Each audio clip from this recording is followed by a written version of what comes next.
Hello, and welcome to God Stories. Here you'll find my friends and I exploring some of the stories that God has written, both in ancient history and in our own lives today. Now today I've got Andy with me, and we're going to be sharing some of his story, alongside the story of a man named Peter, who was one of Jesus' closest friends. So Peter had walked with Jesus for about 3 years. He was a fisherman, and he's the kind of guy who was quite gung-ho. He would grab hold of ideas quickly and run with them. And it's got to this point where Jesus is about to die on a cross.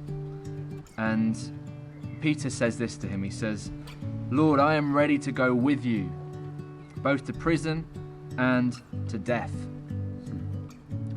I think for me, the challenge with that verse, I was just thinking over the last few months, I've had quite a close encounter with COVID, where I found myself in hospital and very, very ill for a few days. And as I started that kind of road to recovery, I found myself in the same place that Peter found himself in one way, which was I suddenly thought, I'm recovering, God's been good to me, I want to give the rest of my life wholeheartedly to God. Now I want to pray way more in the mornings, I want to get up earlier, I want to really focus on my walk with Jesus. And for the first week it worked.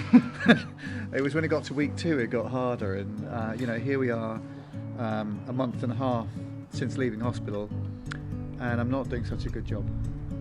And it's a reminder that we can start out with the best possible intentions, but unless the change is coming in our heart rather than just in our head, we can lose the plot after a very short period of time. And I think that's very much the walk of the Christian, is that there are often we have very good intentions, we set out well, but we may not be fully prepared for the journey ahead, and we can end up falling quite early on. So that's been just the recent journey. It's reminded me of what a challenge that is, and moving from that kind of head knowledge to that heart knowledge can be a struggle. Exploring how to get round of that is a really important part of the journey. Yeah.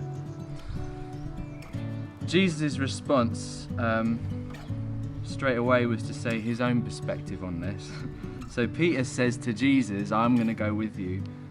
But then Jesus said to Peter, "I tell you, Peter, the cock will not crow this day until you deny 3 times that you know me."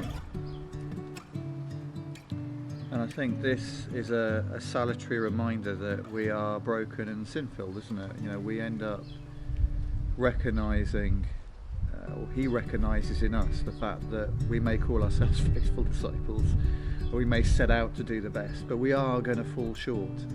And Peter, a bit like me, I remember God saying to me while I was still ill, "You're going to find this really difficult sticking to your new morning routines." And I remember saying straight back to him, "No, this is the new me. I'm ready to do this. I've got all it takes to go for this." And so I was pretty determined that actually God was wrong and I was right. But God knows our hearts. So he knows, first of all, our weakness. He knows that we will struggle.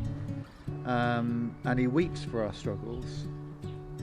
But, as I think the whole of this chapter, the words in Luke suggest, he loves us despite it. Yeah. But we've got to come to that realisation. But often the starting point is denial.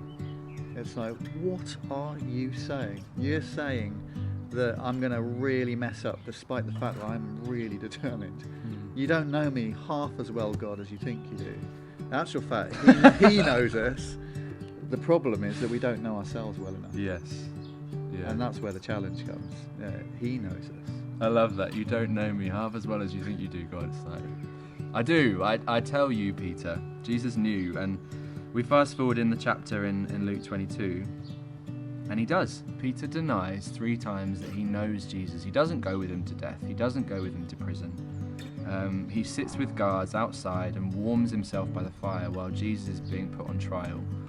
And actually it's a servant girl that comes up to him and says, weren't you one of his friends? Aren't you with him? And he says, I don't know what you're talking about. I don't know what you're talking about. That wasn't me, I never said that. And there's this amazing moment. It just says, after this has happened, the cock's crowed, he's denied him 3 times, and just says, the Lord turned and looked at Peter.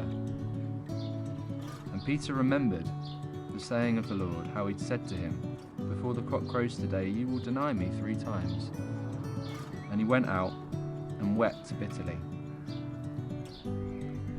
When I came back from recovering for a few weeks from Corona, the first person I looked at in the eyes was my wife.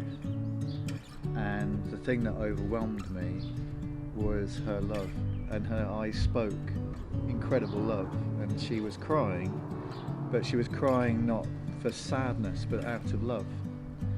And when you look into somebody's eyes, you look into their soul. And I love this passage because it says to me, the first thing that Jesus did when Peter had denied him was to look him in the eyes and love him. Now, what was in his eyes, not for a minute, I think, was anger and hurt and betrayal. It was, I know that you love me. And I want to show you, without saying anything at all of any great significance, that I love you that deeply. And Peter's conviction will have come from looking Jesus in the eyes and seeing that passion and seeing that love and seeing that overwhelming grace and just knowing that he's loved by Jesus. And there didn't need to be any more communication than that. And I think we at Easter particularly, we make things way too complicated. You know, we feel completely bound by sin that so easily entangles.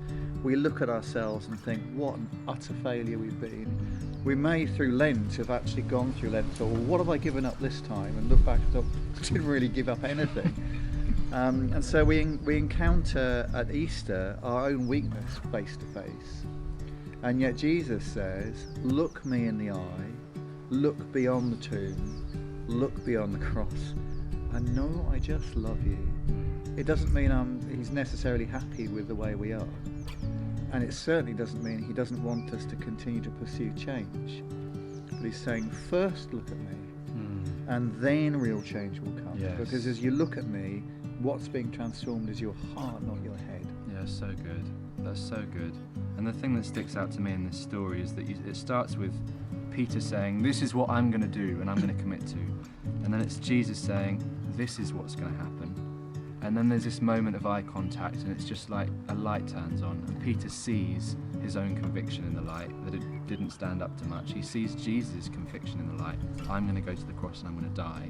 And that he is utterly faithful to his word. And as Andy said, it's when you see him and realise how faithful he is, that he means what he says, it empowers us to become people who mean what we say and who follow through on our words. So thanks for watching. This has been God Stories, with the story of Peter from the 1st century and some of Andy's journey in recent months. See you next time.